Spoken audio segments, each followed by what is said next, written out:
Hey guys, tonight we begin with something ancient Greece understood surprisingly well, the quiet need to control human behavior before it quietly turns into something unmanageable. So before you get comfortable, take a moment to like the video and subscribe, but only if you genuinely enjoy what I do here. And let me know in the comments where you're tuning in from and what time it is for you. It's always interesting to see who's awake while we slowly move through a world that feels distant, but not unfamiliar. Now dim the lights, maybe turn on a fan for that soft background hum, and let's ease into tonight's journey together. In Athens, grief is not something you simply feel. It is something you manage. Carefully. Publicly. Within limits that feel slightly unnatural until you understand why they exist. You lose someone, and the instinct is immediate. To cry, to gather people, to express something heavy and real. But the city steps in quietly, placing boundaries around how long you mourn, how loudly you express it, how many people gather around you. Not to remove grief, but to stop it from becoming something else. Because left alone, sorrow begins to grow in unexpected ways. It becomes visible. It becomes comparable. And once people begin to compare grief, it slowly transforms into performance. So the rules exist to protect something fragile. Not the dead, but the living. To make sure you don't have to compete in something that should never become a competition. And once you notice that, you begin to see the same logic applied elsewhere. Wealth, for example, is allowed. You can succeed, grow, build a comfortable life. But you are expected to do it quietly. Because the moment your success becomes visible, it stops being personal. It becomes a signal. And signals invite comparison. People notice what you have. They measure it against what they don't. And that quiet gap turns into something heavier over time. Not anger, not immediately, but resentment that builds slowly beneath daily life. So again, the solution is not to remove wealth, but to soften its visibility. To allow success without turning it into something that divides. And then there is power. Not the kind you declare, but the kind people begin to notice. Influence that grows quietly until it feels just a little too strong. And instead of waiting for that influence to become dangerous, Athens removes it early. A vote is held, names are written, and if yours appears often enough, you leave. Not as punishment, but as prevention. A system that does not wait for collapse, but avoids it before it begins. Which means even success carries a limit.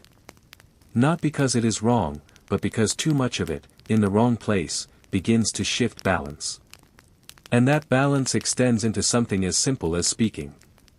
You are allowed to speak, but the moment you do, you are exposed. Your words are judged immediately.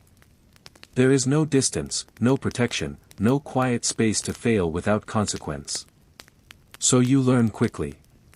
Speak carefully, or don't speak at all. But silence has its own risk. Because in a system like this, not participating is not neutral. It is noticeable. If you step away from public life, if you choose to focus only on yourself, you are labeled as someone disconnected from the collective. Not because you lack intelligence, but because you have chosen not to contribute to something that depends on you. So you participate. Even when it feels exhausting. Even when the debates repeat themselves. Because the system only works if people remain part of it. And that expectation of responsibility extends into the most personal areas of life. Relationships are not just emotional, they are structural. They define inheritance, identity, stability. And when those lines blur, the consequences are immediate and severe. Not because the society lacks empathy, but because uncertainty creates conflict, and conflict threatens order. So rules are enforced with clarity. Not gently, but effectively. And then there is belonging itself. Citizenship is not something you earn. It is something you inherit. Carefully controlled, deliberately limited. Not everyone who lives in the city has a voice in shaping it. Because expanding that voice too widely creates unpredictability, and unpredictability is something Athens avoids whenever possible. Even moments that should feel relaxed follow the same pattern. Wine is part of daily life, but even drinking is structured. It is diluted, paced, guided by someone who ensures that the evening does not collapse into chaos. Because the goal is not escape, but conversation. Thought. Control. And eventually, even death follows rules. The dead are honored, but kept outside the city. Not out of disrespect, but practicality. Space is limited. Health matters. And life must continue without being overwhelmed by what cannot be changed. So you visit, but not endlessly. You remember, but you return. Because if grief pulls you too far away, you stop participating. And participation is what holds everything together. Markets are controlled for the same reason. Not because people cannot be trusted, but because trust, once broken, spreads quickly. So weights are checked, goods are inspected, honesty is enforced not as a virtue, but as a necessity. Food is regulated even more carefully. Grain is not just a product, it is survival. And if its flow is disrupted, everything else begins to break. So it is watched, controlled, protected from those who might try to take advantage of it. Homes follow the same quiet rule. You can build, but not excessively. You can improve, but not dominate. Because once again, visibility creates division. And division, left alone, becomes something harder to control. And through all of this, a pattern becomes clear.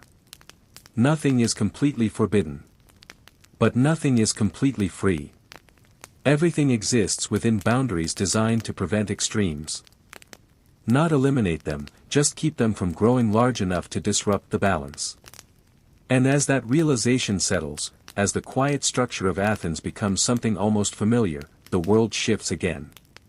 Not abruptly, not dramatically, but gently, into a place where control loosens, and curiosity takes its place. And in that shift, in a quiet workshop in Florence, a man sits surrounded by pages filled with ideas that do not belong to his time. His name is Leonardo da Vinci, and while others build within limits, he studies without them. He watches the way birds move, not just how they fly, but how they glide. He studies water, not just how it flows, but how it responds. Everything becomes a pattern. Everything becomes a system waiting to be understood. And once understood, it begins to change. Wings appear on paper. Machines that attempt to translate movement into structure. At first, they try to copy nature. But slowly, that changes. Because copying is not enough. Understanding is what matters. So the ideas evolve. From flapping wings to gliding forms. From imitation to interaction. From forcing the air to respond, to learning how to move within it. The machines do not work. Not yet. The materials are too limited. The tools too simple. But the ideas remain intact. And then the thinking shifts again. From forward motion to vertical lift. A spiral design appears, attempting to push against the air itself. It would fail. But the principle would not. Because even in failure, something important is proven. That the idea is not impossible. Only incomplete. And as always, his attention moves. From sky to ground. From flight to force. From curiosity to application. A new design appears. Enclosed. Protected. Built to move while shielding what is inside it. A concept that feels far ahead of its time. But again, it does not fully work. Whether by limitation or intention, it remains unfinished. And yet, none of it disappears. Because these ideas are not bound to his time. They wait. Quietly. Until the world around them becomes capable of understanding them. And centuries later, it does. Flight becomes real. Machines rise. Concepts that once existed only on paper begin to take form in ways he could only imagine. And in that moment, something becomes clear. He was not predicting the future. He was simply paying attention more carefully than anyone else. As the quiet logic of grief and wealth settles into place, as you begin to understand that nothing in Athens is left entirely unchecked, the pattern doesn't stop there. It continues, almost naturally, into something broader. Something less personal, but far more powerful. Because controlling emotion and visibility is only the beginning. What truly matters is how a society controls itself. In Athens, order is not accidental. It is maintained. Carefully. Constantly. And often in ways that feel subtle until you realize how much of daily life depends on it. You are part of a democracy. At least, that is how it presents itself. You have a voice. You can attend assemblies, listen to debates, take part in decisions that shape the direction of the city. It sounds open. It sounds balanced. But the moment you step into that space, you begin to notice something else. This is not freedom without structure. This is participation, with expectations. The assembly is not quiet. It is crowded, filled with opinions, voices overlapping, ideas competing for attention. Without control, it would collapse into noise almost immediately. So there are rules. Not always written in a way you can point to, but enforced through something just as effective. Custom. Reputation. Public reaction. You do not speak whenever you feel like it. You wait. You follow the order. And when your moment comes, you are expected to say something worth hearing.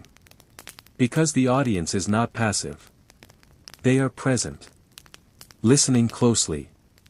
Judging in real time. If your words are weak, if your argument falls apart, the response is immediate.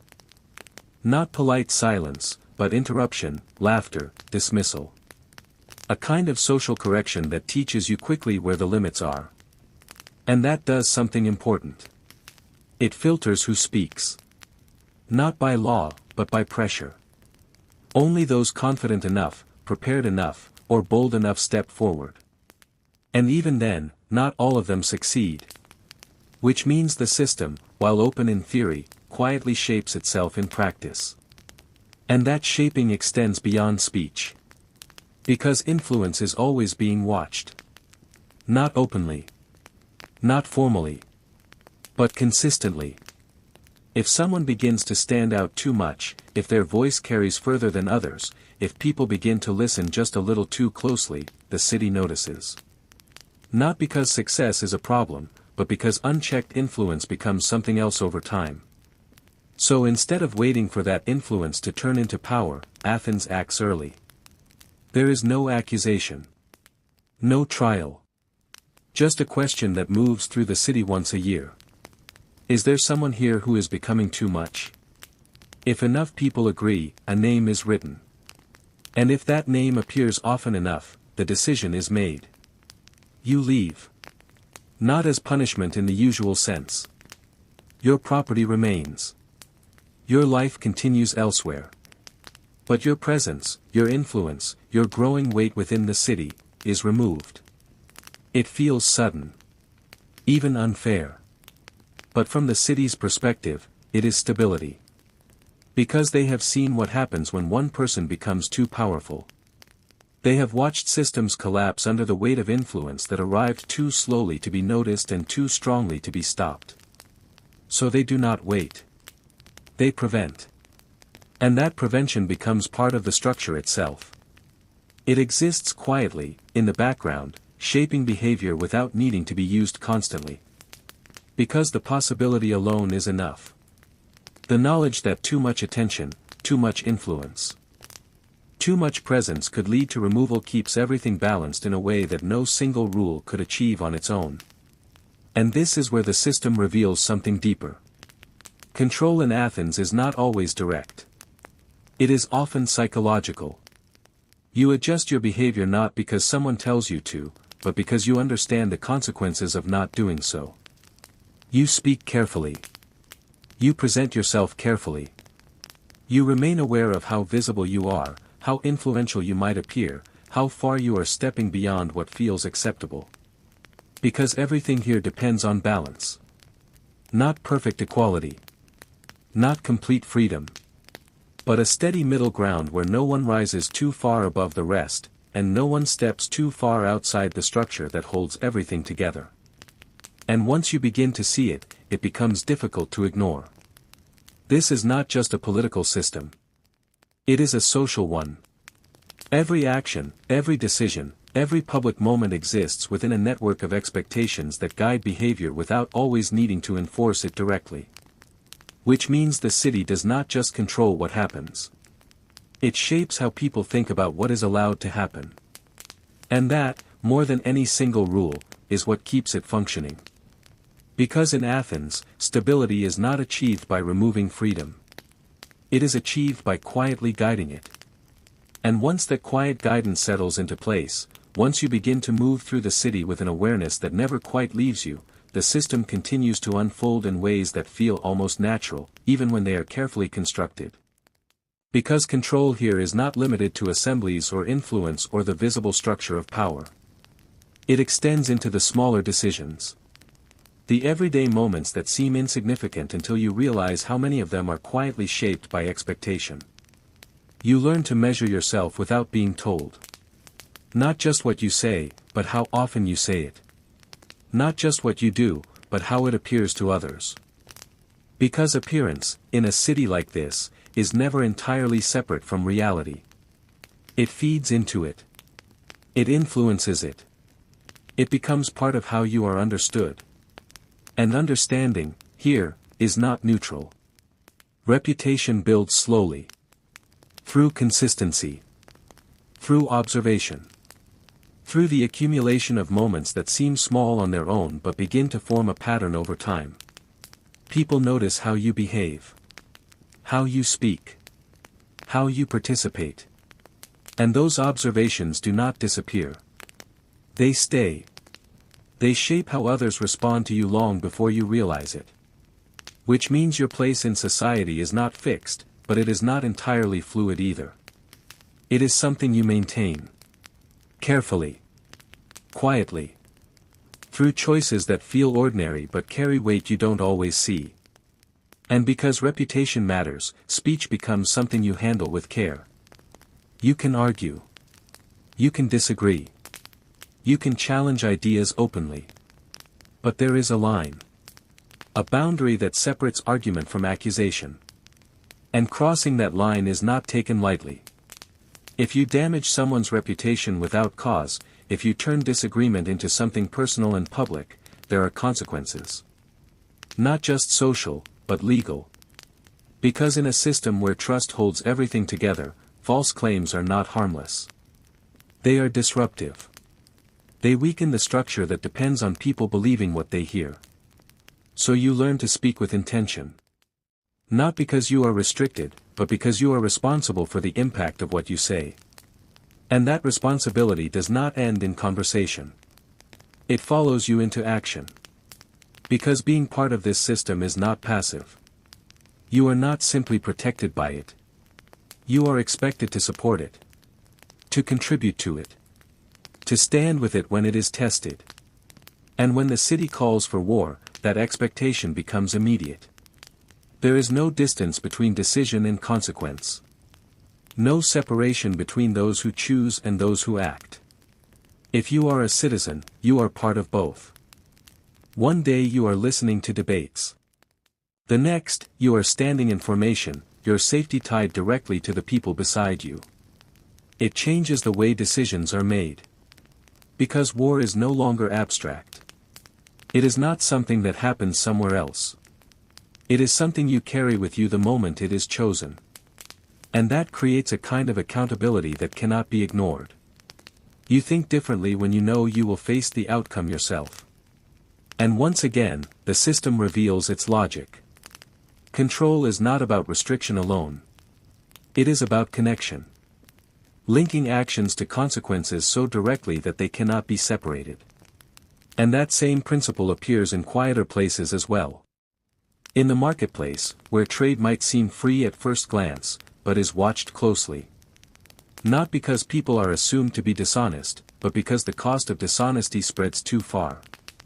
One false measure, one misleading claim, and trust begins to weaken. So officials move through the market, checking, observing, ensuring that what is promised is what is given.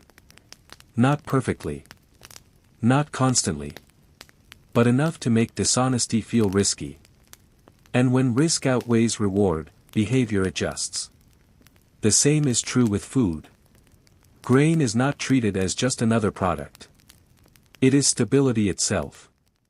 And anything that threatens its availability is taken seriously. Hoarding, manipulation, unfair pricing, these are not just personal choices. They ripple outward, affecting others in ways that can quickly become visible. So control is applied early, quietly, before the problem grows large enough to demand a harsher response. And through all of this, a pattern continues to repeat. Not loudly, not forcefully, but consistently. The city does not wait for chaos. It prevents it. It shapes behavior before it turns into something harder to manage. It guides actions before they create consequences that cannot be reversed. And it does all of this without removing the appearance of freedom. Because you are still choosing. Still acting. Still speaking. But always within a space that has already been carefully defined. And the longer you remain within that space, the more natural it begins to feel. Until eventually, you stop noticing the boundaries entirely. Not because they are gone. But because you have learned to live comfortably inside them. As that sense of structure settles in, as the quiet expectations of Athens begin to feel almost natural, the system reveals another layer, one that feels less flexible, less guided, and far more fixed. Because while behavior can be shaped and influence can be managed, there is one thing the city does not leave open to adjustment. Belonging. In Athens, you might live your entire life within the city. You might work there, trade there, build relationships, contribute to its daily life in ways that feel essential. You wake up in its streets, move through its markets, exist within its rhythm just like everyone else. From the outside, it feels like you are part of it. But belonging here is not determined by presence. It is determined by origin. Citizenship is not something you earn. Not through effort. Not through loyalty. Not even through years of contribution. It is something you are born into. Carefully. Strictly. With boundaries that do not shift simply because it feels reasonable for them to do so. Both of your parents must already be citizens. Not one. Both. And if that condition is not met, then no matter how much of your life is tied to the city, you remain outside the system that defines it. Which creates a quiet division. Not always visible at first, but always present. At the top are those who belong fully. They vote. They speak in assemblies. They shape decisions. They influence the direction of the city not just by living in it, but by having a voice within it. Below them are those who live in the same space but without that voice. Traders. Craftsmen. Foreign residents. People who keep the economy moving, who contribute in ways that are practical, necessary, even essential, and yet remain excluded from the process that decides how that system evolves. They build the city. They support it. They sustain it. But they do not guide it. And further down, those with even fewer rights, whose position is defined not just by limitation, but by complete absence of participation. From your perspective, it feels uneven. Because you can see the effort. You can see the contribution. You can see the connection that goes beyond simple presence. And yet none of it changes the outcome. Because this rule is not about fairness. It is about control. Citizenship determines who holds power. Who votes. Who influences decisions that affect everyone else. And if that group expands too freely, too quickly, it becomes unpredictable. The balance shifts. The shared understanding that holds the system together begins to weaken. So the boundary remains firm. Not loudly enforced. Not constantly debated. Just, present. By tying belonging to bloodline, the city ensures that those who shape it share a common background, a common identity, a set of expectations that align closely enough to keep decisions consistent. Not identical, but predictable. And predictability, once again, becomes stability. There is also something quieter beneath it. A concern that if too many voices enter without that shared foundation, the direction of the city might shift in ways that feel unfamiliar, even uncomfortable to those already inside. So the door stays mostly closed. Not entirely locked. But far enough out of reach that crossing it becomes rare. Which means your role becomes clear very quickly. If you are within that circle, you participate fully. You carry responsibility along with privilege. You are expected to engage, to contribute, to take part in decisions that shape the future. If you are outside it, your path is different. You contribute in other ways. Through work. Through trade. Through presence. You follow the laws. You support the system. But you do not shape it. And over time, that distinction settles into something that no longer feels surprising. Just, understood. Because in a structure like this, clarity matters more than flexibility. Everyone knows where they stand. Everyone understands their place within the system, even if they do not always agree with it. And that understanding does something important. It removes uncertainty. Not tension. Not imbalance. But uncertainty. Because in Athens, the question is not whether you belong. It is whether you were ever meant to. And once that quiet line between belonging and exclusion settles into place, once you begin to understand that even identity itself is structured and controlled, the rhythm of the city shifts again. Not into something stricter, but into something that feels, at first glance, far more relaxed. Because now, the setting changes.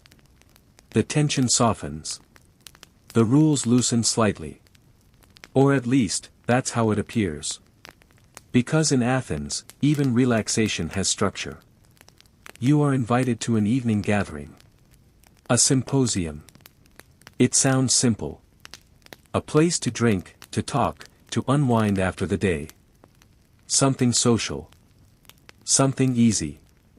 And for a moment, it feels like you are stepping outside the carefully managed systems that define everything else. But you are not. You arrive, you sit, and almost immediately, you notice that this too follows a pattern. The wine is served, but not as you might expect. It is diluted. Mixed with water in precise ratios that feel unnecessary until you realize what they are preventing. Because pure wine, undiluted, is not admired here. It is seen as excessive. A loss of control. Something closer to chaos than enjoyment. And chaos, as you've already learned, is rarely allowed to grow unchecked. So the wine is moderated. Not removed. Just, guided. And then there is the presence of a figure who quietly shapes the entire evening. The symposiarch. The one who decides how strong the wine is, how often it is poured, how quickly the night unfolds. Which means your pace, your experience, even your level of intoxication is not entirely your own. It is shared. Managed within the group. At first, this feels restrictive. After all, if you are here to relax, why not do so freely? Why not drink as you like, speak as you feel, let the evening move without boundaries? Because once again, the Greeks understand something simple. Left alone, people rarely stop at moderation. And so the structure remains. Conversation is the focus. Not drinking itself, but what happens alongside it. You are expected to speak, to listen, to engage. Ideas move through the room as steadily as the wine, sometimes clearer, sometimes less so, but always present. If you drink too quickly, if your words begin to lose meaning, if your thoughts dissolve into something less coherent, people notice. Not quietly. Not gently. Your behavior becomes part of your reputation, and reputation, as always, stays with you long after the evening ends. So you adjust. You drink slowly. You think before you speak. You remain just controlled enough to appear thoughtful, but relaxed enough to seem natural. A balance that feels almost effortless once you understand it, but requires constant awareness to maintain. And even then, not every gathering ends perfectly. Some drift. Voices rise. Laughter becomes louder than intended. Structure begins to loosen at the edges. But even in those moments, the system has already done its work. It has delayed the collapse. Softened it. Turned what could have been immediate chaos into something slower, more manageable. Because the goal is not perfection. It is control over how far things can go. And as the evening fades, as conversation quiets and the room slowly empties, you begin to notice something familiar beneath it all. This was never just about drinking. It was about shaping behavior. About guiding interaction in a way that allows freedom, but never fully releases it. About creating a space where people can relax without losing themselves entirely in the process. And once again, the pattern holds. Nothing is completely forbidden. But nothing is completely free. Even here. Especially here. Because in Athens, even something as simple as wine is not just consumed. It is controlled. As that carefully managed evening fades, as the last cups are set aside and conversation dissolves into quieter thoughts, the city does not remain in that softened state for long. Because relaxation, like everything else here, is temporary. The structure returns. Steady. Unavoidable. Moving you gently back into the rhythms that define daily life. And eventually, those rhythms lead you somewhere you cannot avoid. Death. In Athens, death is not ignored. It is not hidden away or treated casually. It is acknowledged, respected, given its place within the structure of life. But even here, even in something as final as loss, the city maintains its distance. You lose someone, and once again, the process begins. Preparation. Ritual. A gathering that is controlled, measured, guided just as you have come to expect. But this time, there is another boundary waiting. You cannot keep them close. Burials within the city are restricted. Often not allowed at all. Instead, the dead are taken outside the walls.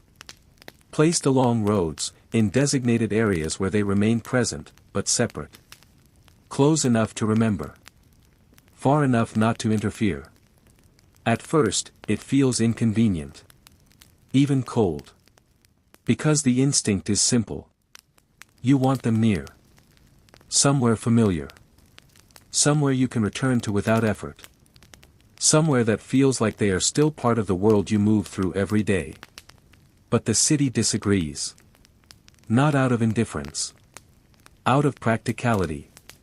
Because bodies change. They decay. And while the Greeks may not understand the science behind it, they understand the result. The smell. The discomfort. The way it disrupts daily life if allowed too close for too long. So distance becomes necessary. Not emotional distance. Physical distance. And then there is space. The city is not endless. Every area is used, shared, needed by the living. Homes, markets, public spaces, all competing for room. If the dead remain within those boundaries, they begin to take something the living cannot easily replace. So again, a line is drawn. Life inside. Death outside. Clear. Defined. Maintained. And beneath that, something quieter. A kind of separation that is not just practical, but symbolic. A way of saying that while life and death are connected, they are not meant to overlap completely. That one must continue even when the other has ended. From your perspective, this creates a quiet adjustment. You follow the rituals. You walk with the procession. You say goodbye. And then, you leave them beyond the walls. You visit when you can. When it feels right. But not constantly. Not endlessly. Because just as grief has limits, so does remembrance. Too much time spent with the dead begins to pull you away from the living. And from the city's perspective, that is something it cannot allow to happen too often. So the boundaries remain. You remember. But you return. And over time, that structure does something subtle. It does not remove the loss. It does not make it easier in the way you might hope. But it prevents it from taking over everything else. It keeps you connected to the world that continues around you, even when part of you would rather stay behind. And once again, the pattern reveals itself. Not harsh. Not entirely comforting. But consistent. Life continues. Within limits. Within structure. Within boundaries that are not always gentle, but are always intentional. Because in Athens, even death is not left to unfold freely. It is shaped. Quietly. Just enough to make sure the living do not disappear alongside it. The expectation does not end with speech.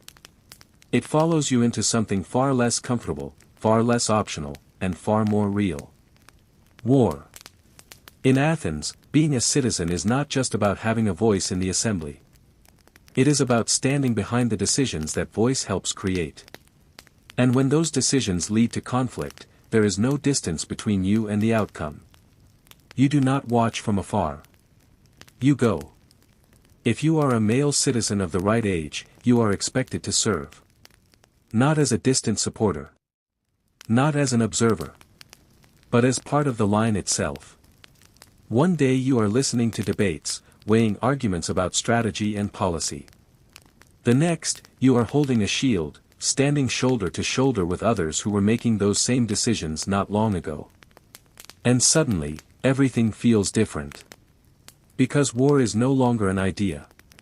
It is immediate. You become part of a formation. A phalanx. Shields locked together, movement dependent on the people beside you. Your safety is no longer just your responsibility. It is shared. If one person breaks, the line weakens. If the line weakens, everyone feels it. Which means fear is not something you handle alone. It is contained within the group. And that creates something powerful. Not courage, exactly. But necessity. You hold your position not just for yourself, but because stepping away would endanger everyone else. And they do the same for you. A quiet agreement, unspoken but understood the moment the line forms. From your perspective, this changes how you see everything that came before. Those debates in the assembly are no longer abstract. The arguments about conflict, about risk, about strategy, they now lead directly to this moment. To you standing here, feeling the weight of a decision that once sounded distant. And that is exactly the point. The system does not separate decision from consequence. It connects them. Forces those who choose to also bear the cost of that choice. Because when you know you will be part of the outcome, you think differently before making it. More carefully. More seriously. Of course, not everyone welcomes this responsibility. Some would rather remain at a distance. But distance is not an option here. Refusal to serve does not go unnoticed. It carries consequences of its own. Loss of respect. Damage to reputation. In some cases, penalties that follow you long after the moment has passed. Because from the city's perspective, benefiting from protection while refusing to provide it is not acceptable. So you prepare. You train enough to hold your place. You maintain your equipment. You accept, quietly, that at some point, you may be called to stand in that line. And when that moment comes, there is no confusion about your role. Because in Athens, citizenship is not just participation. It is responsibility. And sometimes, that responsibility is not debated. It is carried. That responsibility does not end on the battlefield. It follows you back into the city, into the quieter spaces where life is supposed to feel ordinary again. Because once you return, once the armor is set aside and the noise fades, the system continues in ways that are less dramatic, but just as precise. The marketplace. In Athens, it looks alive. Busy. Chaotic in the way all markets seem to be.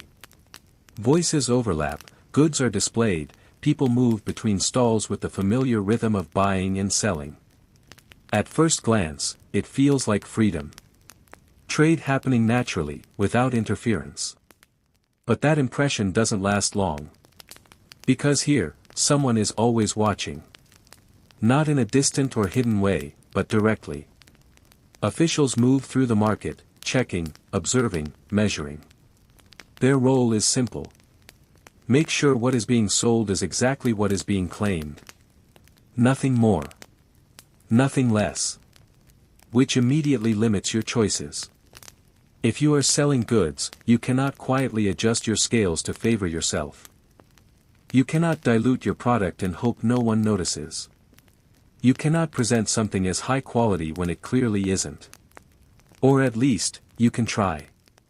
But the risk is immediate. Inspections happen without warning. And if you are caught, the consequences are not subtle. Fines. Public exposure. A loss of trust that spreads faster than any profit you might have gained. And in a place like this, trust is everything. Because trade depends on it.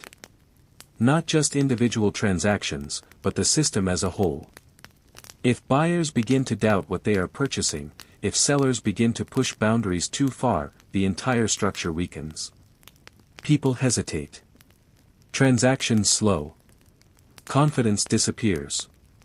So the city steps in early. Not to control every exchange, but to shape behavior before it becomes a problem. From your perspective, this creates a kind of quiet discipline. You measure accurately. You present honestly. Not necessarily because you are driven by fairness, but because dishonesty is simply not worth the risk. The system has made sure of that. And that is the point. The goal is not to eliminate the possibility of wrongdoing. It is to make it inconvenient enough that most people choose not to try. Which keeps the market stable. Predictable. Functioning. And once again, the pattern holds. Freedom exists. But within boundaries that ensure it does not turn into something that disrupts everything else. Because in Athens, even something as simple as buying and selling is not left entirely to chance. It is guided. Just enough to keep the balance intact. And that balance becomes even more important when the stakes rise, when what is being traded is no longer just goods, but something far more essential. Food. In Athens, grain is not just another product on a stall. It is daily life. Bread is not optional. It is expected. Necessary. Something that quietly supports everything else the city depends on. Which means its flow cannot be left to chance. At first, it seems simple. You go to the market. You buy what you need. Traders bring in supplies, sell them, move on. The system appears to function like any other exchange. But underneath that surface, control is already in place. You cannot hoard grain freely. You cannot buy excessive amounts and store them away while others go without. You cannot manipulate prices simply because you have the opportunity. Because the moment grain becomes unstable, everything else begins to shift with it. Prices rise. People struggle. And struggle does not remain quiet for long. It turns into frustration. Into tension. Into something that spreads quickly through a city that is already built on close proximity and shared dependence. And once enough people feel it at the same time, it stops being an economic issue. It becomes a public one. So the city intervenes early. Traders are monitored. Storage is observed. Imports are managed with a level of attention that might seem excessive if the consequences were not so immediate. In some cases, the state steps in directly, ensuring that supply continues to move, that prices remain within reach, that the system does not collapse under pressure. From your perspective, this creates another quiet adjustment. You buy what you need. Not more. You sell fairly. Not opportunistically. Because the risk of doing otherwise is not just personal consequence. It is public attention. And in a system like this, being noticed for the wrong reason is something you avoid whenever possible. There is also an understanding that settles in over time. Your actions are not isolated. They ripple outward. One person taking more than they need affects another. Enough of those small imbalances, and the entire structure begins to feel it. Slowly at first. Then all at once. So the boundaries remain. Not to restrict survival. But to protect it. And once again, the pattern repeats. Something essential is identified. The risk around it is understood. And control is applied just early enough to prevent that risk from growing into something larger. Because in Athens, stability is not maintained by reacting to problems after they appear. It is maintained by making sure they do not appear at all. And that same awareness, that same quiet need to prevent imbalance before it grows, extends even further into spaces that feel entirely personal. Your home. In Athens, you are allowed to build. You can create a place for yourself, make it comfortable, stable, something that reflects the life you've built. At first, it feels like one of the few areas where control loosens, where your choices are entirely your own. But even here, the pattern remains. Because what you build does not exist in isolation. It is seen. Your house sits among others. It becomes part of the street, part of the city's visual balance. And the moment it begins to stand out too much, too large, too elaborate, too deliberate in displaying what you have, it stops being just a home. It becomes a statement. And statements, as you've already learned, are rarely neutral. A house that dominates its surroundings does more than provide comfort. It signals wealth. Power. Difference. And that difference does not stay quiet. It draws attention. It invites comparison. It reminds others of the gap between what they have and what they do not. And that gap, if allowed to grow too visible, begins to create tension. So expectations form. Sometimes informal. Sometimes enforced. But always understood. You build well. But not excessively. You create comfort. But not dominance. Public buildings, temples, spaces meant for everyone, these are the structures that are allowed to stand out. They represent the city itself. Your home does not. From your perspective, it feels like a compromise. If you have the means, why not build something larger, something more impressive, something that reflects your success clearly? Because once again, the city is thinking beyond the individual. If everyone begins to expand without restraint, the result is not a collection of beautiful homes. It is overcrowding. Narrower streets. A space that becomes harder to move through, harder to manage, harder to maintain. So limits remain. Not always spoken aloud. But present. You adjust your plans. You keep things proportional. You make choices that fit within the environment rather than rise above it too dramatically. And over time, that adjustment becomes instinctive. Because fitting in is safer than standing out too far. Not because standing out is forbidden. But because it carries consequences that are rarely worth the attention. And once again, the pattern holds. Success is allowed. Comfort is allowed. But visibility is controlled. Just enough to keep the balance from shifting too far in any one direction. Because in Athens, even something as personal as your home is not entirely your own. It is part of a larger system. And that system always comes first. Memory does not end when the burial is over. It lingers. Quietly. Persistently. And in a place like Athens, even that lingering is not left without limits. You have already said goodbye. You have walked beyond the walls. You have placed the dead where they are meant to remain, at a distance that feels both respectful and slightly too far. The rituals are complete. The structure has done its part. But the feeling does not follow rules so easily. It stays. You feel the pull to return. To visit often. To sit beside what is left and hold on to something that no longer exists in the way it once did. It feels natural. Almost necessary. And for a time, it is allowed. You visit. You remember. You acknowledge what was lost. But slowly, almost imperceptibly, another boundary appears. Not as a law you can point to. As an expectation. You are not meant to stay there too long. Not in a single visit. Not across many. Because grief, when given too much space, does not simply remain grief. It deepens. It settles. It begins to shape your days in ways that pull you away from everything else. And the more time you spend looking backward, the less connected you become to what is still moving forward. From the city's perspective, that is where the problem begins. You are part of something ongoing. A system that depends on presence. On participation. On people continuing to engage with the world around them, even when it feels difficult to do so. If too many people withdraw, if too many remain anchored to loss, the balance shifts. Life slows.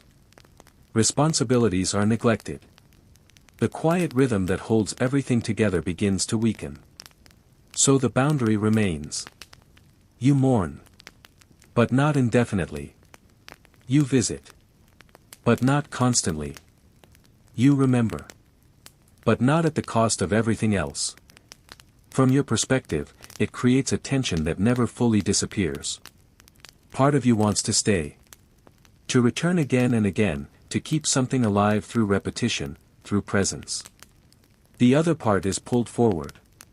Back into daily routines. Conversations. Obligations that do not pause simply because you wish they would. And over time, that pull becomes stronger. Not because the loss fades completely. But because the structure does its work. It does not erase memory. It does not remove the weight of what has happened. But it prevents it from expanding into something that consumes everything else around it. It keeps you moving. Not quickly. Not easily. But steadily. And that steadiness becomes its own form of relief. Because without it, grief has no natural end point. It can stretch indefinitely, filling space that was meant for other things. So the city intervenes. Not by forcing you to forget. But by quietly limiting how much space remembrance is allowed to take. And once again, the pattern reveals itself. Nothing is removed entirely. But nothing is allowed to grow without boundaries. Even memory. Especially memory. Because in Athens, the past is respected. But the present must continue. The shift is quiet, but unmistakable. The city, with all its measured boundaries and carefully guided behavior, begins to fade into the background. Not completely, just enough for something else to come into focus. A different kind of control. Or perhaps, a complete lack of it. In a workshop far from Athens, in the restless atmosphere of Florence, a man sits surrounded by scattered pages, unfinished sketches, and ideas that seem slightly out of place in his own time. His name is Leonardo da Vinci. And unlike everything you've just seen, he does not begin with limits. He begins with questions. Not loud ones. Not dramatic. Just quiet observations that most people would ignore. The way a bird adjusts its wings mid-flight. The way water curves around an obstacle without resistance. The way muscles shift beneath the surface of skin. Where others see ordinary movement, he sees structure. Patterns. Possibility. He does not rush to conclusions. He studies. Watches. Repeats the same observation again and again until it reveals something deeper. Because for him, the world is not fixed. It is a collection of systems waiting to be understood. And once understood, possibly recreated. So the sketches begin. Wings appear first. Not decorative, not symbolic, but functional. Built from careful measurement, shaped by observation rather than imagination alone. At a glance, they seem almost believable. As if, with the right effort, they might actually work. But there is a problem. Human bodies are not designed for flight. Muscle is not enough. Strength is not enough. The more he studies, the more that reality becomes difficult to ignore. You can build wings, attach them, even perfect their shape, but without the ability to generate the necessary force, the result remains the same. You do not rise. You fall. And slowly, reluctantly, he begins to understand this. So the approach changes. Instead of forcing the body to imitate birds, he studies how birds move without effort. How they glide. How they use the air rather than fight against it. And with that shift, the designs evolve. The wings become broader. More stable. Less about motion, more about balance. Less about power. More about understanding. For a moment, it feels closer to something possible. But even then, the world around him is not ready. The materials are too limited. The tools too simple. The environment itself not yet capable of supporting what he is trying to create. There are no runways. No controlled conditions. No safety beyond hope and careful planning. Which means testing remains uncertain. Unproven. And perhaps, intentionally avoided. Because sometimes, an idea survives longer when it stays on paper. Still, the thinking does not stop. It shifts again. If wings cannot solve the problem, perhaps something else can. A new design appears. Not horizontal, but vertical. A spiral structure rising upward, designed to push against the air itself. Instead of gliding through it, this machine would attempt to move it, to compress it, to create lift through motion alone. It looks strange. Unfamiliar. Almost impractical. But the idea behind it is clear. If enough force is applied downward, something can rise upward. The concept is sound. The execution is not. Human power once again proves insufficient. The mechanism, if built, would struggle. The air would resist. The structure would falter. And the machine would remain grounded, its potential locked behind limitations the century cannot overcome. But the idea remains intact. And that is enough. Because ideas, unlike machines, do not require immediate success to survive. They wait. Quietly. Until the world becomes capable of understanding them. And then, they return. The idea does not stay in the air for long. It never does. Because imagination, no matter how far it reaches, eventually returns to something more immediate. Something grounded. Something that does not wait for the future to catch up. War. In Florence, survival depends as much on power as it does on creativity. Patrons expect results. Protection. Advantage. And someone like Leonardo da Vinci understands this well enough to adapt. So the sketches change. The wings disappear.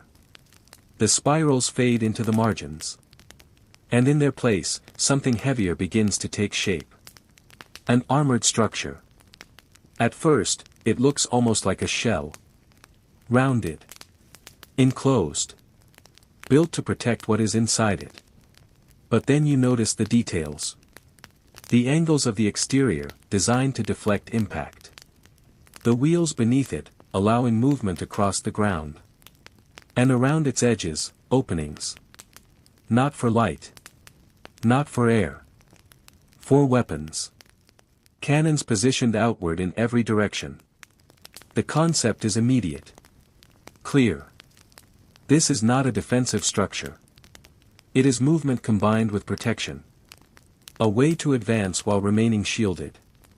A machine designed not just to survive the battlefield, but to control it. Something that does not belong to its time. Inside, men would operate it. Turning cranks. Driving the mechanism forward. Coordinating movement in a space that offers safety, but demands precision. Outside, the battlefield remains unchanged. Chaos. Noise. Uncertainty. But within this structure, there is a different experience. Controlled. Focused. Protected in a way that others are not. At least, in theory. Because once again, there is a problem. The mechanism does not quite work. The gears, as designed, would resist each other. Instead of moving forward, the machine would struggle.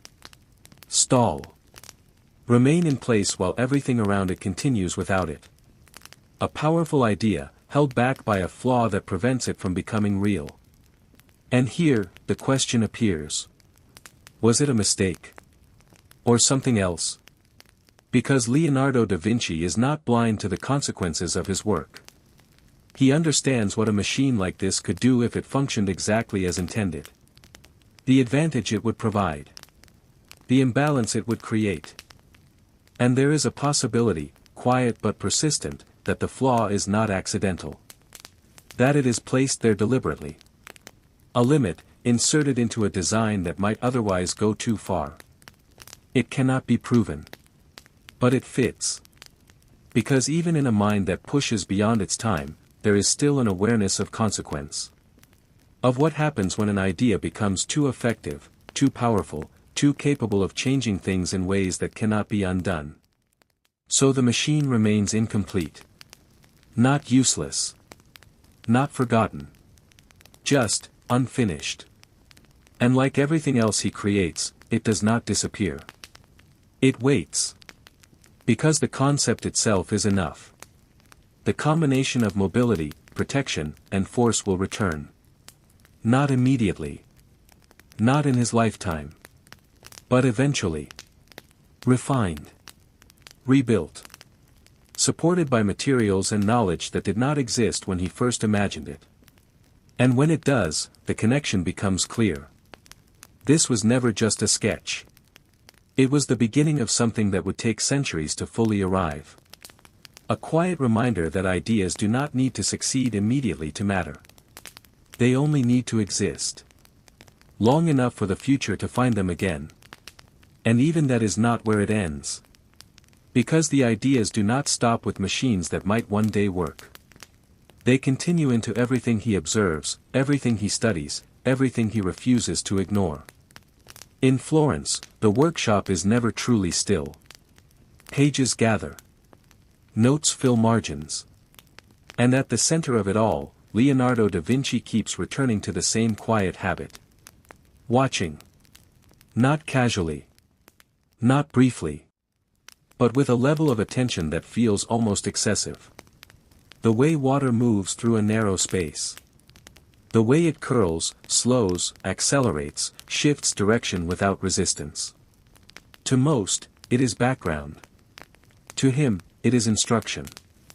Because movement, in any form, follows rules.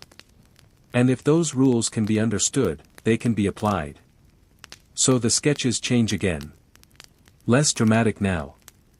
Less focused on large machines and more on the systems beneath them. Flow. Pressure. Direction. The way something moves when nothing is forcing it, and how that movement changes when something does. He studies currents the same way he studied flight. Not trying to control them immediately, but trying to understand them first. And that difference matters. Because control without understanding fails. But understanding, even without immediate control, stays. It builds. Quietly.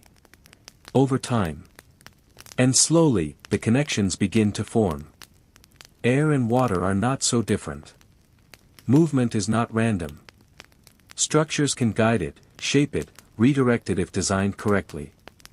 The same principles appear again and again, whether in flight, in fluid, or in force.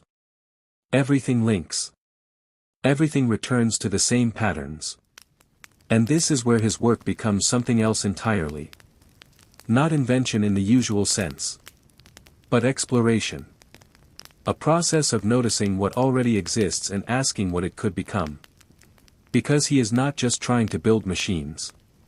He is trying to understand the rules that make them possible. And once those rules are clear, the designs follow naturally. Even if they cannot yet be built. Even if they remain incomplete. Even if they exist only in ink and paper for now. Because time, unlike materials, is not a limitation he concerns himself with. If something cannot be done today, it does not mean it cannot be done at all. It simply means the world has not caught up yet. And that patience, that quiet confidence, becomes part of the work itself. Page after page, idea after idea, each one slightly ahead of where it should be. Not impossible. Just early. And eventually, that becomes the pattern. Not success. Not failure. But persistence. A steady movement towards something that does not yet exist, guided only by observation, curiosity, and a refusal to accept that the present defines what is possible. And in that space, something unusual happens. The future begins to take shape. Not all at once. Not clearly. But enough that, centuries later, when others arrive at the same ideas with better tools and stronger materials, they will recognize something familiar. A line drawn earlier. A thought already formed. A possibility that was never truly new. The environment changes again. The quiet control of structured cities and careful observation gives way to something far less restrained. Less predictable. A place where rules exist, but not always in ways that feel stable. The frontier. In the expanding settlements of the American West, far from the measured order of Athens or the quiet precision of Florence, life moves differently. Faster in some ways. Slower in others. But always with an underlying tension that never fully disappears. You step into a saloon. The doors swing open, not dramatically, just enough to let you pass. Inside, the air is thick. Not unpleasant, just heavy with everything that has settled there over time. Dust from the street. Smoke that never quite leaves. Voices layered over each other in a constant low hum. It feels alive. But not entirely safe. Tables are scattered. Some occupied by men focused on cards, their attention sharp, their expressions carefully neutral. Others lean back in their chairs, watching, listening without appearing to. There is movement, but it is measured. No one rushes.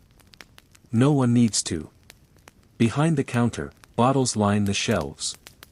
Whiskey, mostly. Poured without ceremony. Taken without hesitation. Drinking here is not structured like the symposiums of ancient Greece. There is no one managing the pace.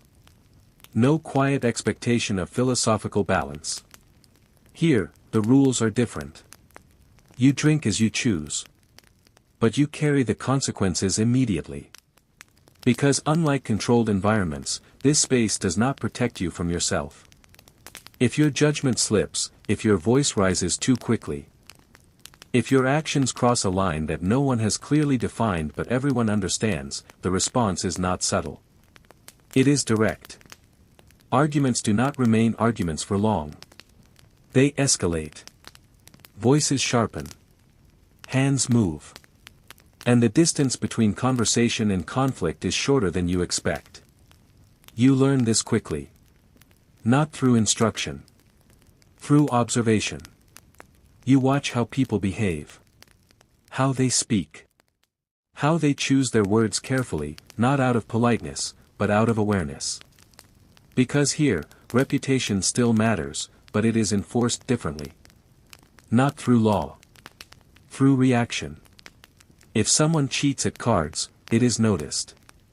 If someone pushes too far, it is remembered. And memory in a place like this does not fade easily. It stays. Quietly influencing how others respond to you the next time you walk through those doors. Which means every action carries weight. Not officially. But practically, you sit. You order a drink. You take in the room without drawing attention to yourself. Because attention here is not something you seek unless you are prepared to handle what comes with it. There is also a strange balance. Despite the tension, despite the unpredictability, the space functions. People gather. Trade information. Exchange stories. Form temporary alliances that may or may not last beyond the night. It is chaotic, but not entirely without structure. Just a different kind of structure. One that relies less on written rules and more on shared understanding. On unspoken boundaries that everyone recognizes, even if no one explains them. From your perspective, it requires adjustment. You cannot rely on systems to guide behavior. You rely on awareness. On reading the room. On knowing when to speak and when to remain silent. Because mistakes here are not corrected gently. They are corrected immediately. And that immediacy shapes everything. The way people move. The way they interact. The way they carry themselves with a quiet readiness that never fully relaxes. It is not comfortable. But it is real. And in its own way, it mirrors something familiar. Even without formal control, even without structured limits, behavior still finds boundaries. Not because they are imposed from above, but because the environment demands them. Because if they did not exist at all, the entire space would collapse into something far less manageable. So they remain. Unwritten. Unspoken. But very much present. And once again, the pattern reveals itself. Whether through law, expectation, or immediate consequence, human behavior does not stay without limits for long. It adapts. It organizes itself. Even in places that appear, at first glance, to have no structure at all.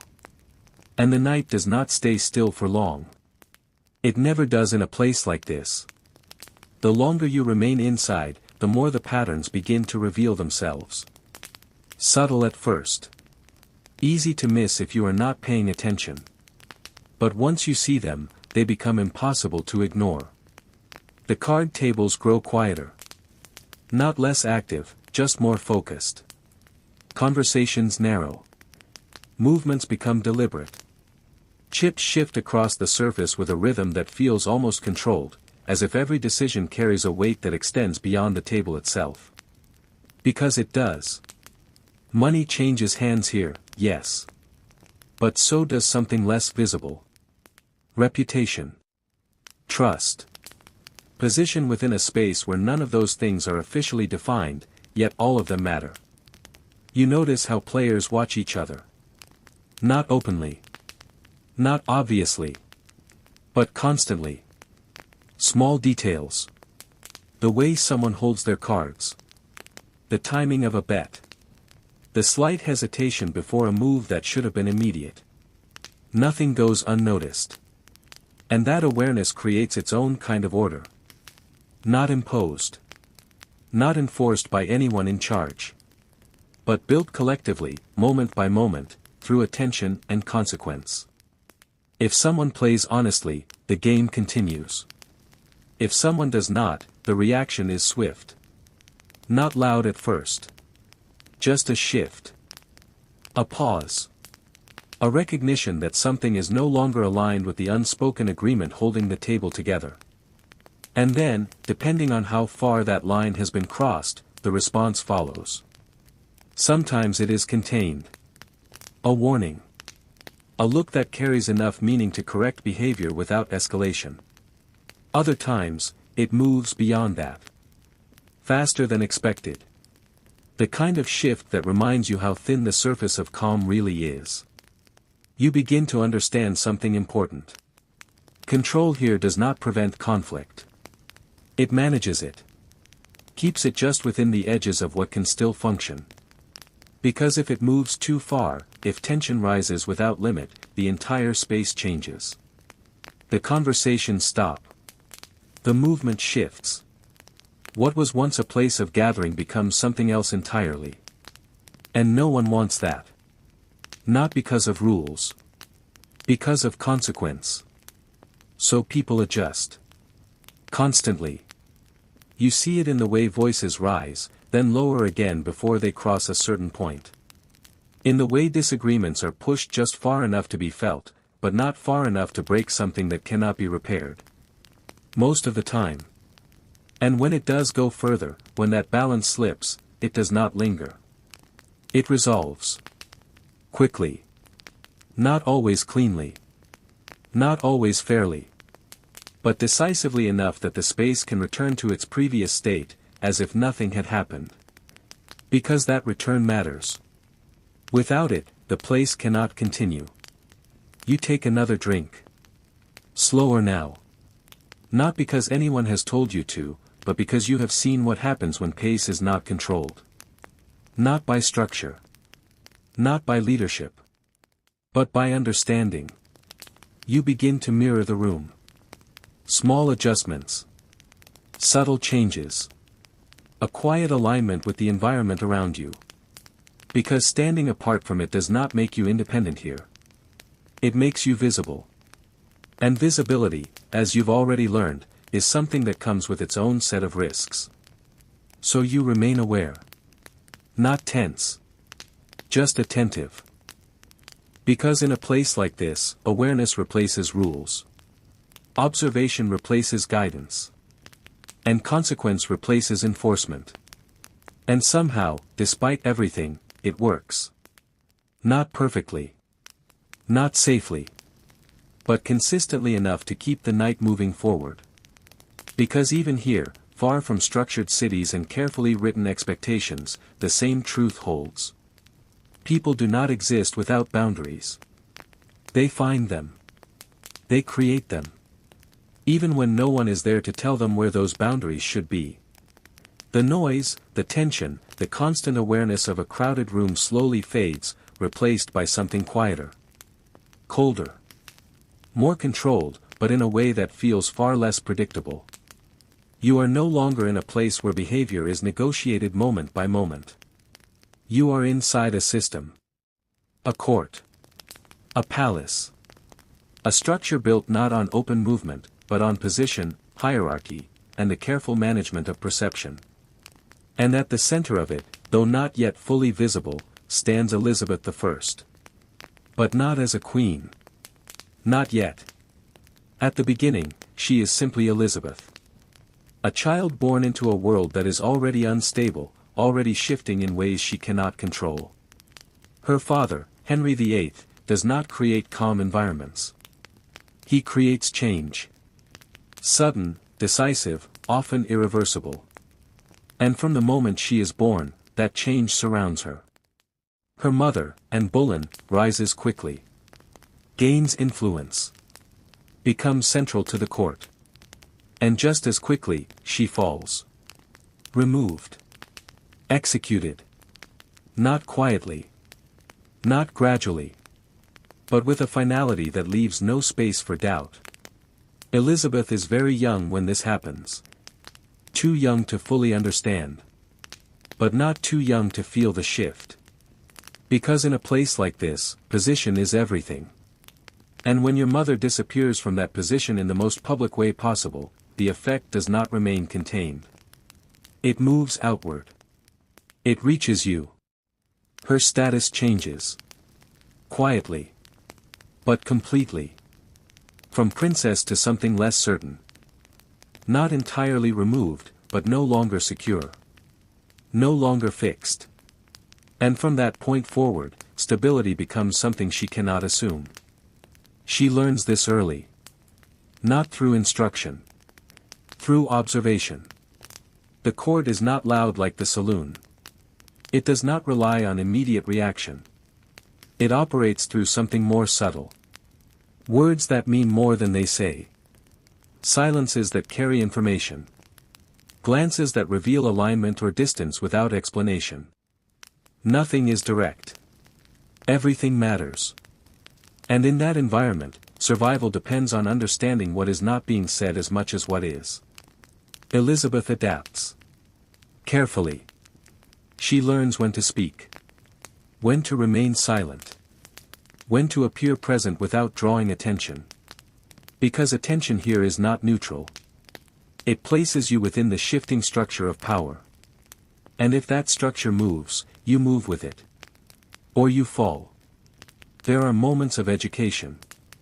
Of study. She reads. Learns languages.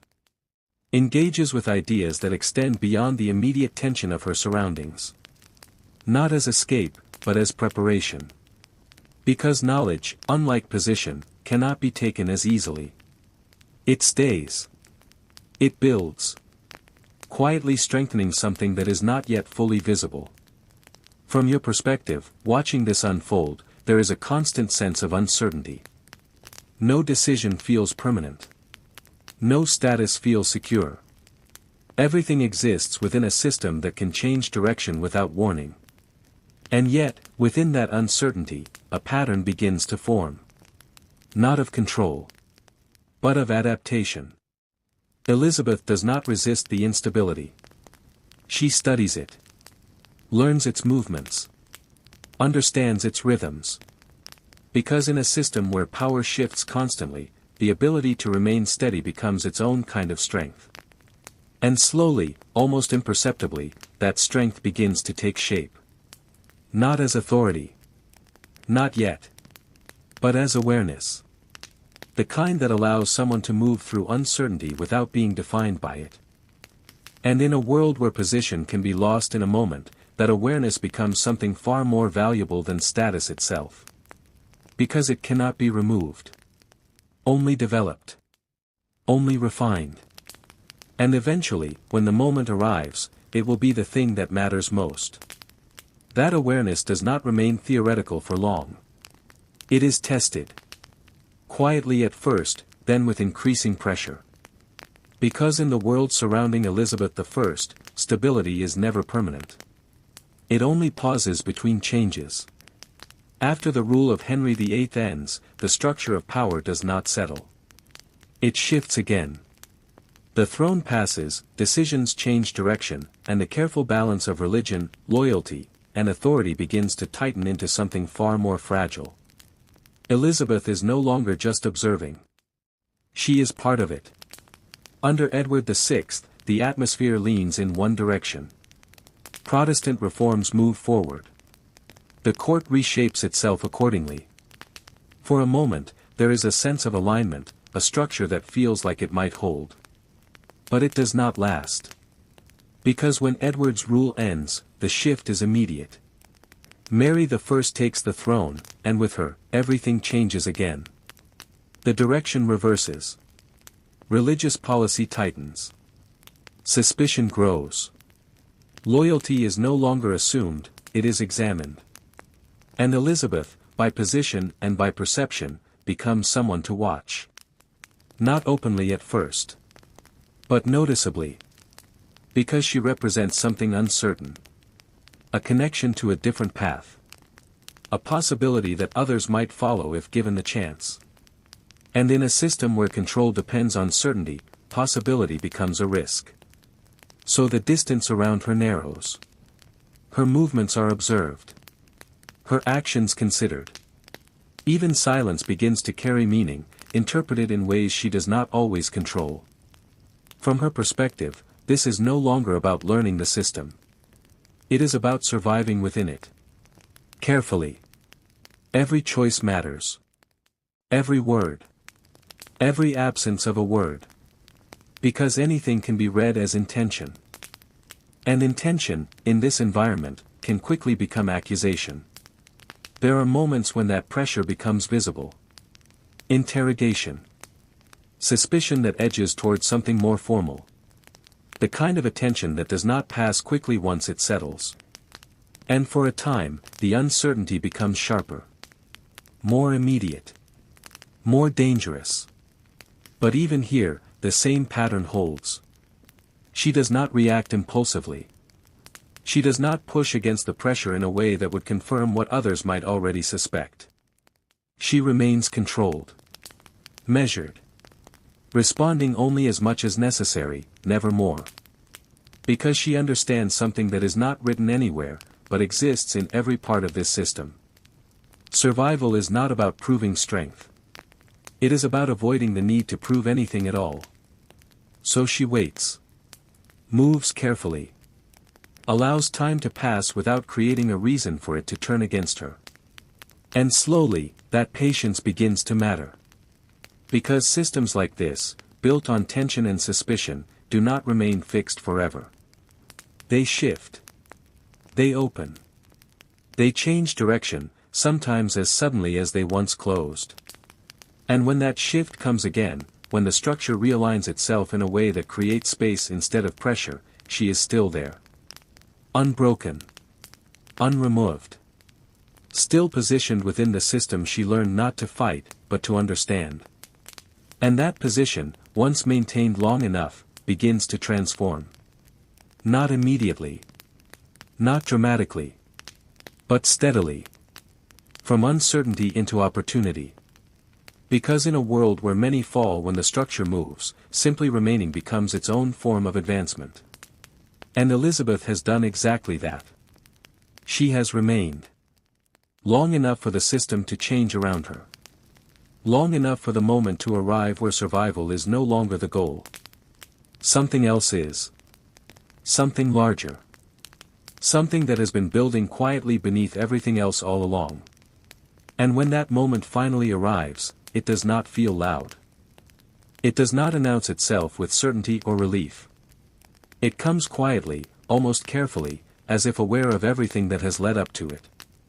Mary the First is gone, and the structure shifts again, not violently, not unpredictably, but with a kind of final clarity that leaves no space between uncertainty and outcome. Elizabeth the First steps forward, and the transition is not a sudden transformation but a continuation of everything that has already been learned in silence. The crown settles into place, and with it, every lesson shaped by years of observation becomes immediately necessary. Nothing is theoretical anymore. Nothing can be delayed. Because ruling is not separate from survival. It is survival, extended outward, applied to an entire system instead of a single life. From the outside, it may appear as if power has been gained in a single moment, as if instability has been replaced with control. But from within, it feels different. It feels like stepping into a role that has been forming long before it was visible. The same awareness remains. The same restraint. The same careful attention to what is said and what is left unsaid. Because the world that now surrounds Elizabeth I is still unstable. Divisions remain beneath the surface. Loyalties are uncertain. The memory of rapid change still lingers in every corner of the court, shaping behavior in ways that are not always obvious but always present. Nothing has settled completely. It has only paused, waiting to see what comes next. And so, there is no rush. No dramatic assertion of control meant to prove authority. Because authority, when forced too quickly, creates resistance. Instead, there is adjustment. Careful, deliberate, almost unnoticeable at first. Decisions that stabilize rather than disrupt. Movements that guide rather than command. Because power, as it has been learned over time, is not just about having the ability to decide. It is about shaping how those decisions are received. If the system feels steady, people act within it calmly. If it feels unstable, they begin to test its limits. And once that begins, control becomes something that must constantly be reclaimed. So the structure is reinforced quietly. Not by removing conflict entirely, because that is not possible, but by containing it before it expands. By allowing differences to exist without letting them fracture the whole. The court remains complex. It does not become simple or predictable. But the way it moves begins to change. Less reaction. More anticipation. Less visible tension. More controlled balance beneath the surface. And over time, that difference becomes noticeable, not through any single decision, but through consistency. Because stability is not created in a single moment. It is maintained. Repeated. Reinforced through actions that do not always draw attention to themselves but shape everything around them. And at the center of it, Elizabeth I remains what she has always been. Observant. Measured. Aware of how quickly everything can shift, and how carefully it must be held in place to prevent that shift from becoming collapse. Power, once gained, does not resolve uncertainty. It changes its form. It expands it. It turns personal survival into something larger, something that affects everyone within the system. And that is where the real difficulty begins. Not in reaching the position, but in maintaining it. In ensuring that what has been built does not unravel under pressure, does not repeat the same patterns of sudden change that defined everything before. And so the movement continues. Quietly. Steadily. Not toward perfection, not toward complete control, but toward something more sustainable. Something that holds long enough to create the appearance of stability, even if beneath that surface, the same tensions still exist. Because in the end, that is what defines success in a world like this. Not the absence of instability, but the ability to manage it without letting it take everything down with it. And that effort does not end once stability begins to take shape. It deepens. It stretches into every decision that follows, into every silence, every word, every carefully chosen action that must now carry the weight of an entire system. Because holding power is not a single act. It is a continuous process.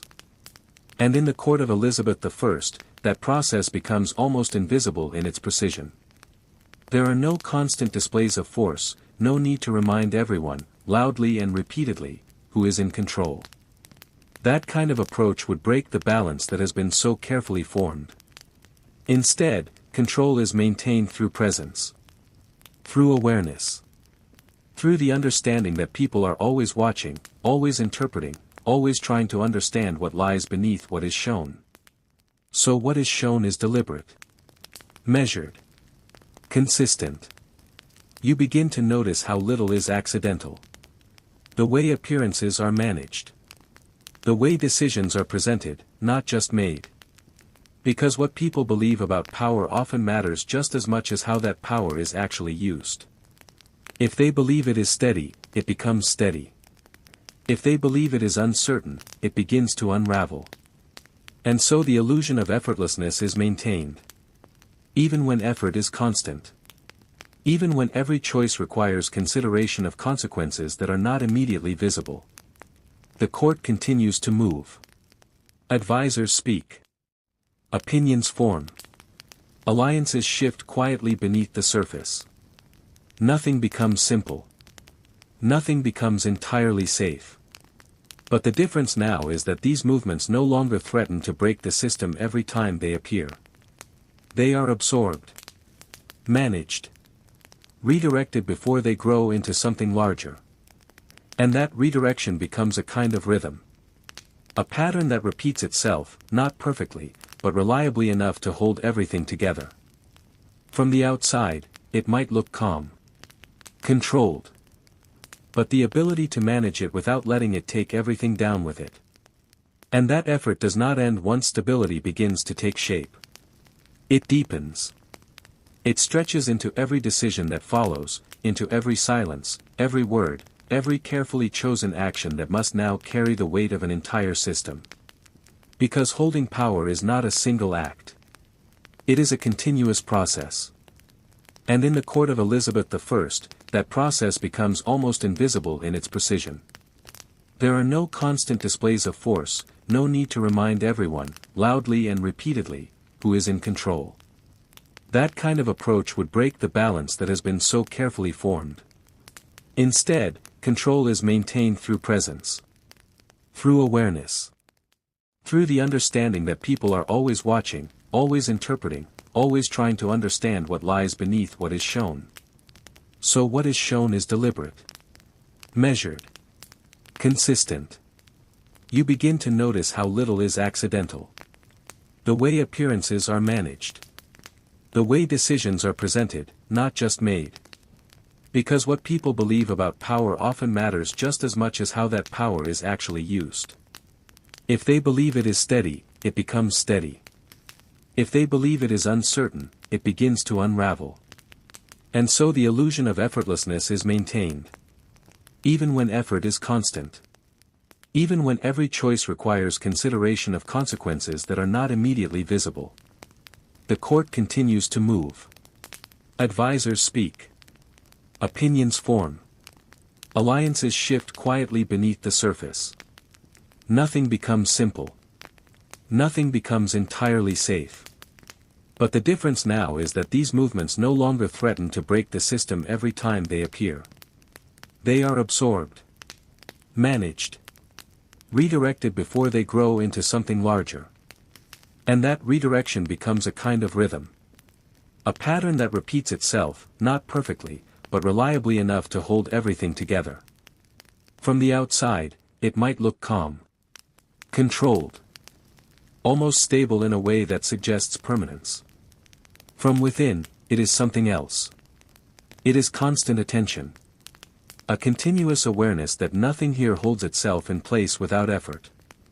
That everything depends on balance. And balance depends on someone maintaining it. That someone remains at the center. Not loudly. Not forcefully. But consistently. Because in a world where instability is always possible, consistency becomes the closest thing to control. And over time, that consistency begins to shape perception beyond the immediate court. It extends outward. Into how the rule itself is remembered. Not as a series of crises, but as something more stable, more controlled than what came before. Even if that stability is built on constant adjustment. Even if it requires ongoing effort that never fully stops. Because that is the reality beneath it. Power is not something you reach and then hold effortlessly. It is something you maintain. Every day. Through decisions that often go unnoticed, but collectively define everything. And as long as that continues, as long as the balance is preserved, the system holds. Not perfectly. But long enough. Long enough to move forward. Long enough to be remembered not for how fragile it was, but for how well it was kept from falling apart. The focus shifts again, away from courts and crowns, away from systems held together by perception and restraint, and into something quieter but no less fragile. A beginning. Before authority, before control, before the careful balance that defines rule, there is a period where nothing is certain, where survival is not shaped by power but by circumstance. And for Elizabeth I, that beginning is not stable. It never is. From the moment she enters the world, the environment around her is already shifting. Not gradually, not gently, but in sharp, decisive movements that leave little room for anything to settle. Her father, Henry VIII, does not create continuity. He creates change. And that change does not pause simply because a child has been born into it. So stability is never something she learns to expect. It is something she learns to live without. The court around her moves constantly. Positions rise and fall. Influence appears and disappears. What is true one day is no longer true the next. And within that movement, she exists, not yet shaping it, not yet controlling it, but already affected by it in ways she cannot fully understand. Then the shift comes. Her mother, Anne Boleyn, is removed from the system entirely. Not quietly. Not gradually. But with a finality that changes everything at once. And even if the full meaning of it is not yet clear, the effect is immediate. The world becomes uncertain. Not in a distant way. In a personal one. Her position changes. Not announced in a single moment, not explained in a way that offers clarity, but altered nonetheless. What once seemed secure is no longer fixed. What once defined her place no longer holds it in the same way. And from that point forward, something begins to take shape. Not confidence. Not authority. Awareness. Because in an environment where nothing remains stable, the only way to move through it is to observe it. To understand it, even without being told how it works. She watches. Listens. Notices what changes and what remains, what is said and what is avoided. Patterns begin to form. Quietly. Not because anyone is teaching them, but because they are the only way to make sense of what is happening. Who speaks freely? Who speaks carefully? Who disappears from influence? And who suddenly gains it? All of it matters. And over time, those observations become something more than awareness. They become instinct.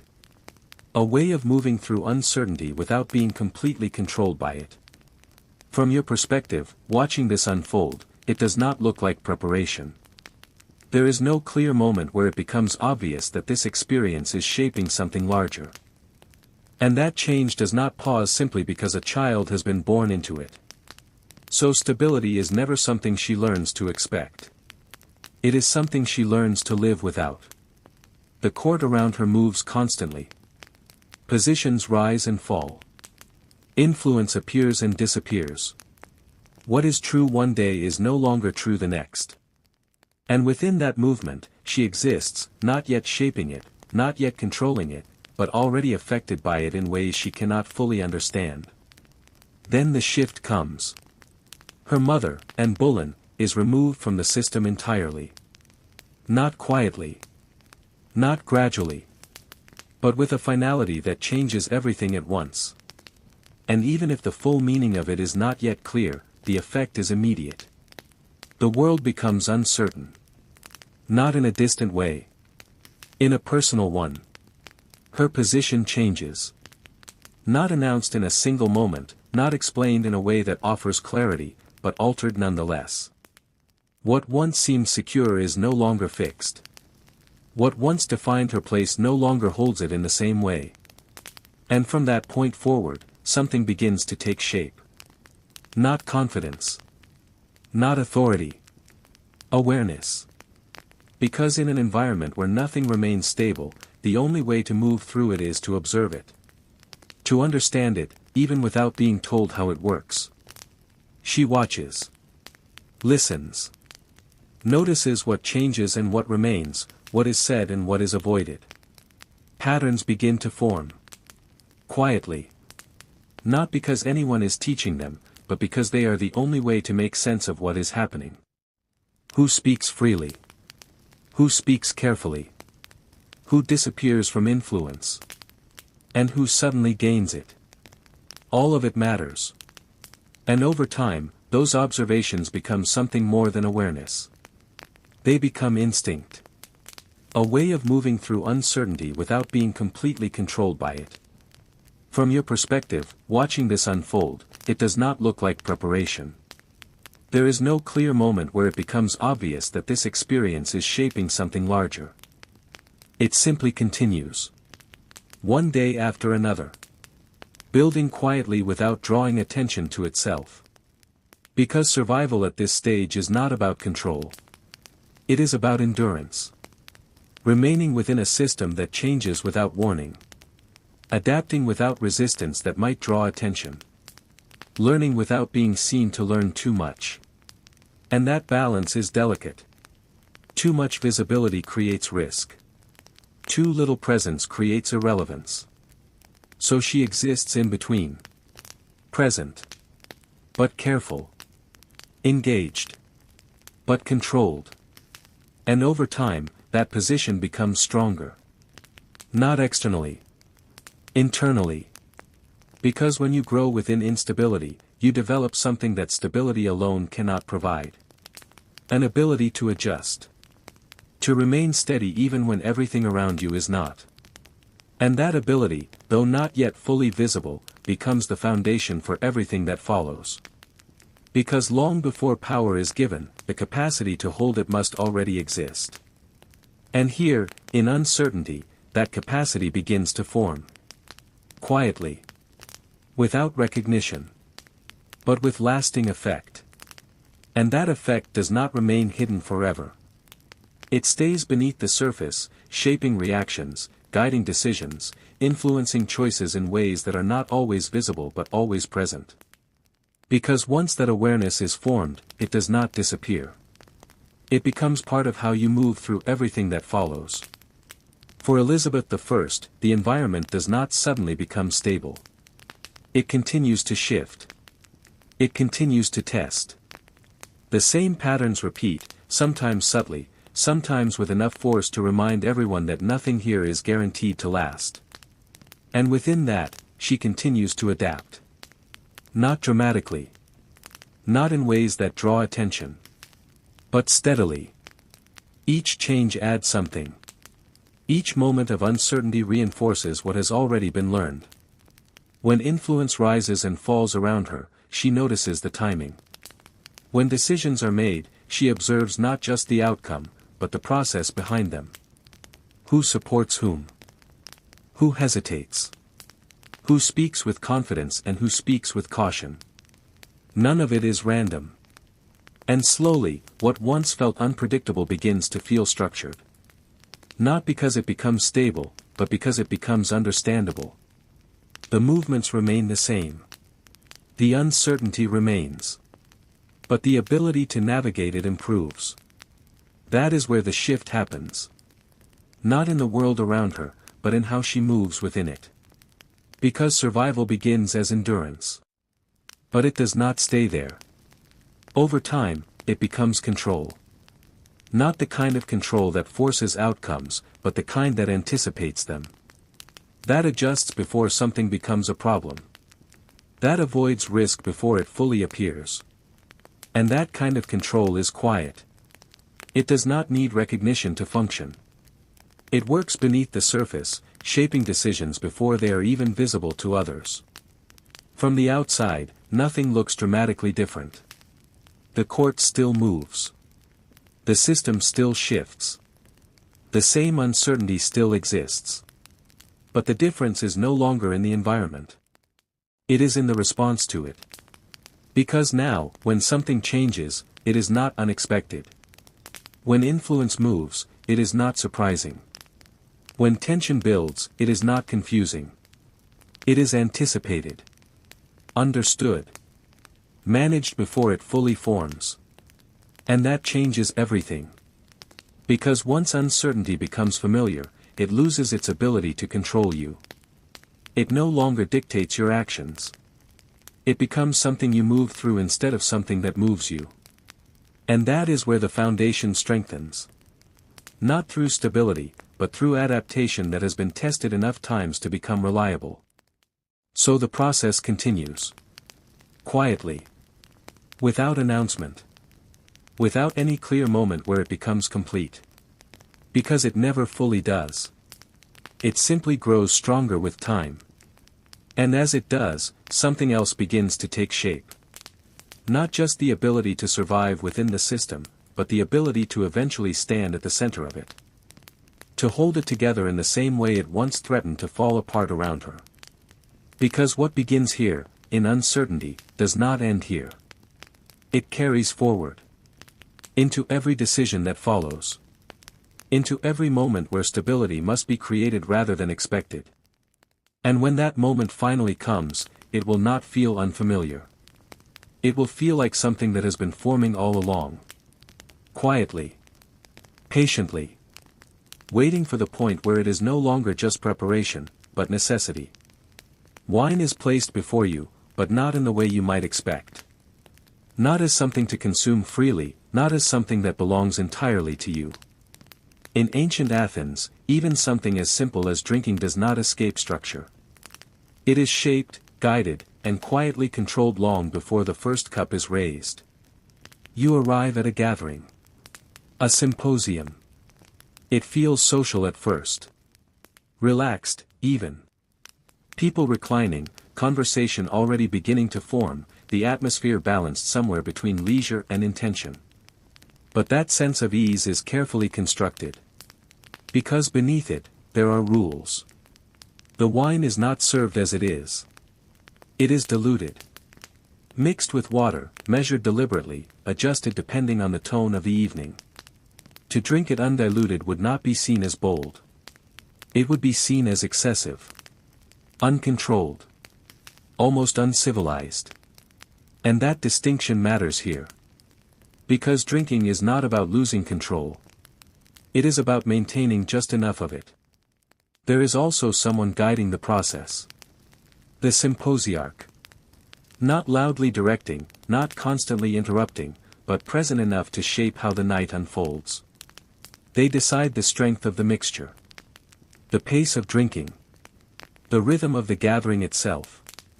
Which means that even here, even in what appears to be a moment of relaxation, your experience is not entirely your own. And that changes how you behave. You do not drink quickly. You do not rush toward excess. You move slowly, matching the pace that has been set. Adjusting yourself to the structure rather than pushing against it.